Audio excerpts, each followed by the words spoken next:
Hello বন্ধুরা, good morning. Papai Sonai lifestyle ব্লগে তোমাদের অনেক স্বাগতম আর অনেক ভালোবাসা জানিয়ে আজকের ব্লগটা শুরু করছি। আজকে 7ই সেপ্টেম্বর, শনিবার। আজ সকাল থেকে উঠেই শুরু হয়ে যায় কাজকর্ম। আজকে আর ছেলেটাকে স্কুলে পাঠালাম না বন্ধুরা, কারণ ছেলেটার কালকে রাত থেকেও শরীরটা খারাপ হয়েছিল, ওই জন্য। কিন্তু ঘুম ভেঙে গেছে সেই সকালবেলা। চলো রান্নাবান্নাটা এগোতে থাকি, আর তোমরা কিন্তু আমার সঙ্গে থাকো।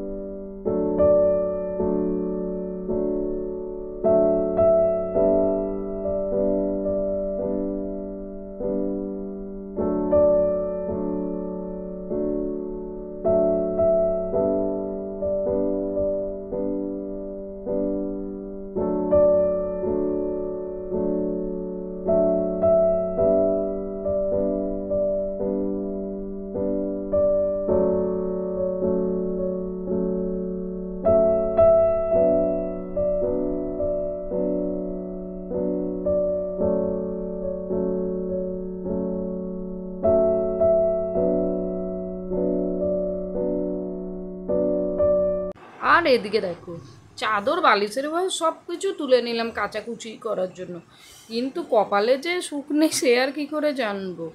এদিকে টেবিল দুটো মুছি করে পরিষ্কার করে নিচ্ছি, ভাবছি ওয়াশিং মেশিনে আজকে কাচাকুচিটা কমপ্লিট করে নেবো। ছেলে যায়নি, স্কুল ড্রেসটাও আছে, তাহলে চলো কাচাকুচিটা দেখি কতদূর কী করতে পারি। আর এ ঘরের টেবিলটাও মুছে পরিষ্কার করে নিলাম। চলো তাহলে। দেখো কপালে কি সুখ সবসময় হয়? মানে এত পরিমাণে বৃষ্টি পড়ছে, যাকে বলে এক কথা মুষলধারে বৃষ্টি পড়ছে, ওই জন্য চাদর খুলে আবার পেতে দিলাম। কারণ এই ভিজে চাদর নিয়ে ছোটাছুটি করার থেকে ও সপ্তাহে কেচে নেবো, ভালো বলো না? মানে কাজ বাড়িয়ে লাভ নেই, এতগুলো লোকেরা একা কাজ করি, কাজ যখন কমাবার জন্য কেউ নেই, ফালতু কাজটা বাড়িয়ে কোনো লাভ আছে বলো না বন্ধুরা? চলো তাহলে। এদিকে একদম বিছানার চাদর ফাদর পরিষ্কার করে গুছিয়ে গেছে, পরিষ্কার করে মানে ঘরটাকে পরিষ্কার করে নিই। এদিকে তো রান্না বান্না হয়ে গেছে কমপ্লিট। তাহলে চলো, এদিকে বিছানাপত্র ঝাড়া হচ্ছে, অলমোস্ট ডান। তারপর চলো ঘরদোরগুলো মুছে নিই। আর কাজ করতে করতে যেন সকাল থেকে জীবনটা যাকে বলে এক কথায় বেরিয়ে যাচ্ছে, বুঝলে বন্ধুরা? আর এদিকে ঘরদোর মোছামুছিও হয়ে গেছে, তারপর স্নানটা সেরে নেবো। বেশি জামা কাপড় নেই, কারণ ওয়েদার খারাপ থেকে কোনো জামা কাপড় বের করিনি। তাহলে চলো এদিকে কাজকর্মগুলো এগোই, সাথে থাকো।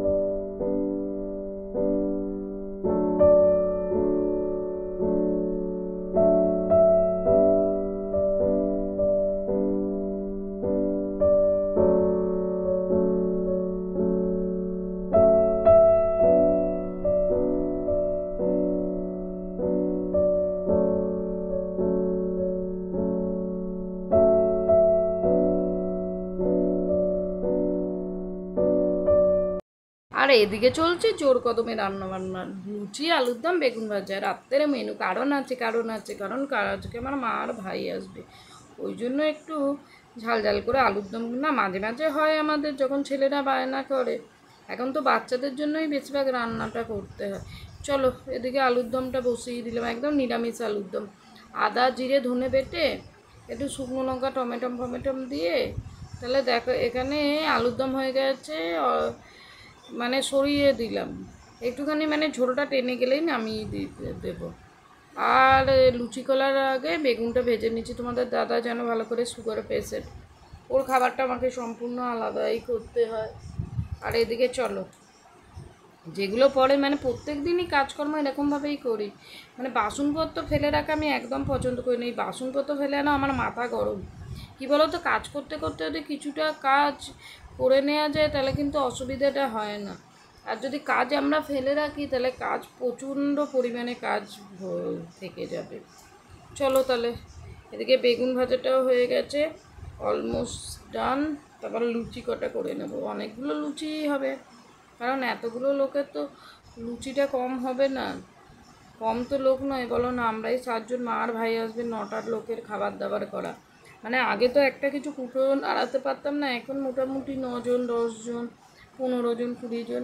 মানে যদি আমার শরীরটা সাথ দেয় কিছু নয়, শরীর এক এক সময় এত পরিমাণে বিগড়ে যায় যে আমার মাথা খারাপ হয়ে যায় জানো বন্ধুরা। তখন আমার যেন কিচ্ছু ভালো লাগে না, জোর করে কাজ করি, শরীরের ওপর কারোর হাত নেই এক কথায় যাকে বলে। চলো এদিকে লুচিগুলো ভেজে নিই। আর ছোটো করাতে সুবিধা কি, খুব তাড়াতাড়ি ঝটপট লুচিটা ভাজা হয়ে যায় জানো তো। আর লুচি ভেজে ভেজে কড়াটা যেন সে কোনটাও যেন সে কালো হয়ে গেছে, যখনই লুচি করা হয় এতে করা হয়, বা অল্প উচ্ছে চচ্চড়ি, মানে এই জাতীয় কম কম যখন খাবার থাকে এই ছোটো কড়াই করাই খুব সুবিধেই হয় জানো তো। তাহলে চলো লুচি আলুর দম তো বেগুন ভাজা দিয়ে রাতের ডিনারটা কমপ্লিট করি, আর তোমরা আমার সাথে থাকো। আর ব্লগটা ভালো লাগলে একটা লাইক করো, আর নতুন হলে সাবস্ক্রাইব করো।